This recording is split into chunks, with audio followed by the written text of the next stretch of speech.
کہ اللہ مسبب الاسباب ہے، وہ اسباب کا پابند نہیں ہے، وہ اسباب کا محتاج نہیں ہے، اسباب اس کے محتاج ہیں۔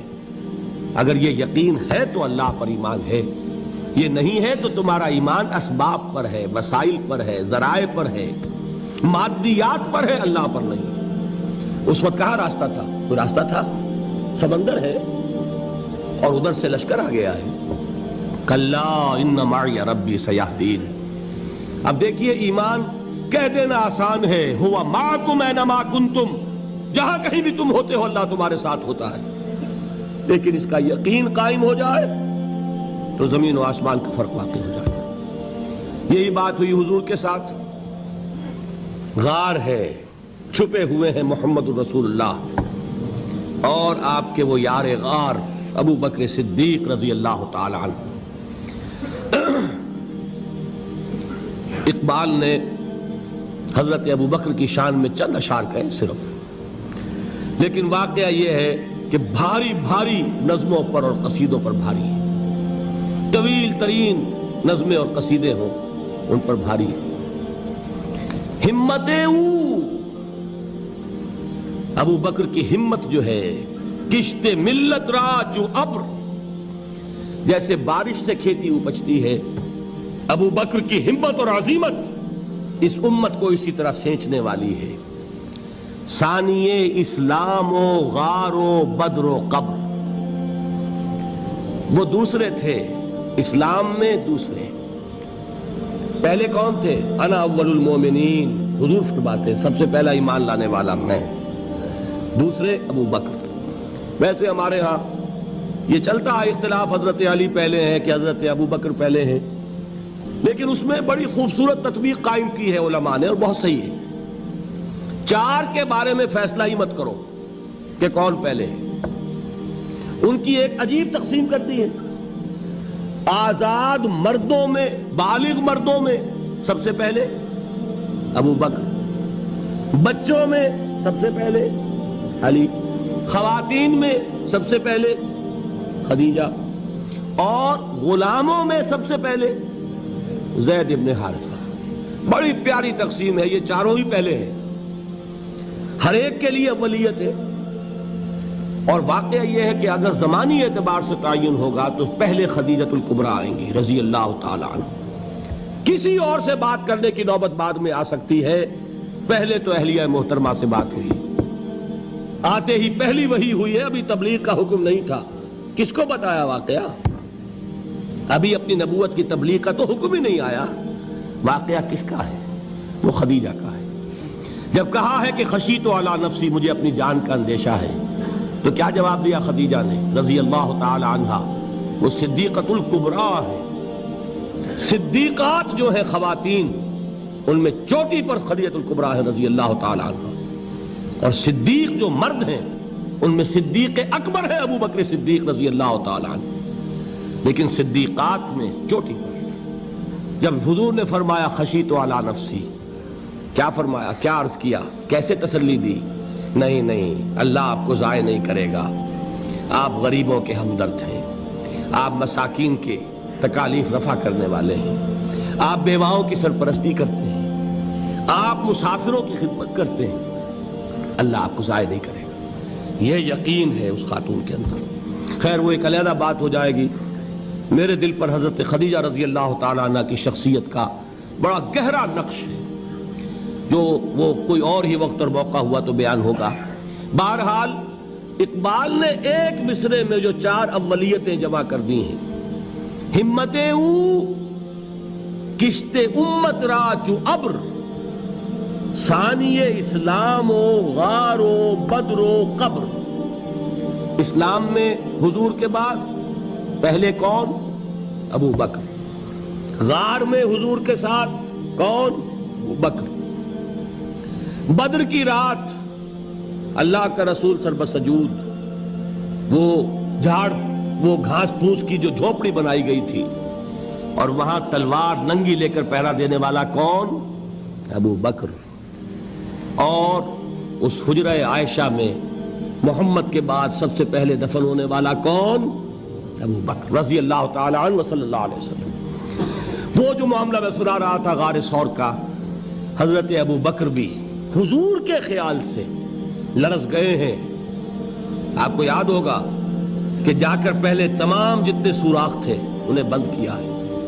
ایک سوراخ رہ گیا تھا جس کو بند کرنے کے لیے کوئی کپڑا نہیں تھا. وہاں اپنی ایڑی رکھی ہے. تب کہا ہے حضور سے تشریف لائیے, اور اپنے زانو پر حضور کو لٹایا ہے. اور وہاں کسی موذی جانور نے کاٹا ہے. حضور کی آنکھ لگ گئی تھی. اس وقت اس بل کے اندر جو بھی بچھو ہے کیا ہے واللہ عالم, اس نے کاٹا ہے. اس کی تکلیف کی وجہ سے ابو بکر کی آنکھوں سے آنسو ٹپک گئے. حضور کے چہرے مبارک پر پڑے ہیں تو حضور جاگے ہیں, معاملہ کیا ہے. ایڑی نہیں ہٹائی وہاں سے, مبادا وہ جانور وہاں سے نکل کر محمد الرسول اللہ کو کوئی گزن پہنچا دے. ابو بکر کی ایڑی ہے, جس طرح چاہے کھا لے, ختم کر دے, جان نکل جائے تب کوئی آنچ آئے محمد پر تو آئے, لیکن جیتے جی نہیں. وہ ہے ابو بکر. حضور کے خیال سے اس وقت حضور نے پھر اپنا لعاب دہن لگایا ہے, اور اس سے پھر آپ کی تکلیف ختم ہوئی. جیسے خیبر میں حضرت علی کی آنکھ دکھ رہی تھی, اس کو جو شفا حاصل ہوئی ہے وہ بھی حضور کے لعاب دہن سے ہوئی. تو بہرحال اس وقت انہوں نے کہا ہے کہ اے نبی یا رسول اللہ, اگر اس وقت ان میں سے کسی نے غیر ارادی طور پر بھی اپنے قدموں کی طرف جھانک لیا تو پکڑے جائیں گے. کیا جواب تھا اللہ کے رسول کا؟ لا تحزن ان اللہ معنا. اللہ ہمارے ساتھ ہے, کیوں گھبراتے ہو ابو بکر. یہ ہے ایمان باللہ, میرا مالک اللہ, میرا رازق اللہ, میرا محافظ اللہ, میرا مددگار اللہ, میرا پشت پناہ اللہ, میرا دوست اللہ. یہ دوستی ہے اللہ کی جو لب لباب ہے, حاصل ہے ایمان کا. اسی کا نام ولایت ہے. اولیاء اللہ کے سروں پر سینگ نہیں ہوتے. جس کے دل میں ایمان راسخ ہو چکا ہو وہی اللہ کا ولی ہے. جسے اللہ پر یقین ہو چکا ہے وہی اللہ کا ولی ہے. جسے یقین ہے اللہ میرے ساتھ ہے, میرا مددگار, میرا پشت پناہ, میرا ساتھی, میرا دوست, میرا محبوب, میرا محب. اللہ اہل ایمان سے محبت کرتا ہے. واللہ یحب الصادقین. ان اللہ یحب الذین یقاتلون فی سبیلہ صفا کانہم بنیان مرصوص. اللہ محبت کرنے والا, اہل ایمان محبوب, اور اہل ایمان محبت کرنے والے اللہ محبوب. والذین آمنوا اشد حبا للہ. آپ تصور کیجئے جسے یہ رشتہ ایمان یا رشتہ ولایت حاصل ہو جائے, الا ان اولیاء اللہ لا خوف علیہم ولا هم یحزنون. آگاہ ہو جاؤ, اللہ کے دوستوں کے لیے نہ کوئی خوف ہے نہ کوئی حزن ہے. اور میں بیان کر چکا تھا, خوف اور حزن کے خاتمے ہی کا نام امن ہے. زوال خوف, زوال حزن. یہ خوف اور حزن کیوں آتے ہیں بار بار؟ اللہ تخافوا ولا تحزنوا, دونوں آ گئے. الا ان اولیاء اللہ لا خوف علیہم ولا هم یحزنون, پھر وہی دو. وہ کیوں ہے؟ خوف ہوتا ہے کسی مستقبل کی بات کا, یہ نہ ہو جائے, وہ نہ ہو جائے, یہ نقصان نہ پہنچ جائے, یہ تکلیف نہ ہو, یہ غضب نہ آ جائے. خوف ہے مستقبل سے. حزن ہے یہ کیوں ہوا, یہ نہیں ہونا چاہیے تھا, یہ میرا فلاں چیز میرے ہاتھ سے جاتی رہی ہے, فلاں موقع نکل گیا, اب بیٹھے ہوئے ہیں اندر ہی اندر کڑ رہے ہیں, صدمہ ہے اور رنج ہے. اور جو اللہ پر ایمان رکھتا ہے وہ جانتا ہے ما اصاب من مصیبت فی الارض ولا فی انفسکم الا فی کتاب من قبل ان نبرأها ان ذلک علی اللہ یسیر لکی لا تعصوا علی ما فاتکم ولا تفرحوا بما آتاکم واللہ لا يحب کل مختال فخور. اس زمین میں یا تمہاری جانوں میں کوئی تکلیف, کوئی مصیبت نہیں آ سکتی سوائے اس کے کہ جو اللہ نے لکھ دی ہو, اس سے پہلے کہ وہ ظاہر ہو. جس کو یہ حقیقت معلوم ہو گئی اس کو یہ طرز عمل اختیار کرنا چاہیے. جو چیز چھن جائے, جاتی رہے, چھوٹ جائے, اس پر افسوس نہ کرو. کس نے چھینی؟ دوست نے. دوست کے فیصلے پر شکایت. دوستی کو بٹا لگا رہے ہو, سرے تسلیم خم ہے جو مزاج یار میں آئے. اگر دوستی ہے تو پھر تو تمہیں گردن جھکانی چاہیے کہ ہر ساقی ماریخت عین الطافست, جو بھی میرا ساقی میرے پیالے میں ڈال دے اس کا کرم ہے. جو اس کی طرف سے آئے اس پر کوئی رنج نہیں, کوئی صدمہ نہیں, کوئی غم نہیں, کوئی شکایت نہیں, کوئی شکوہ نہیں.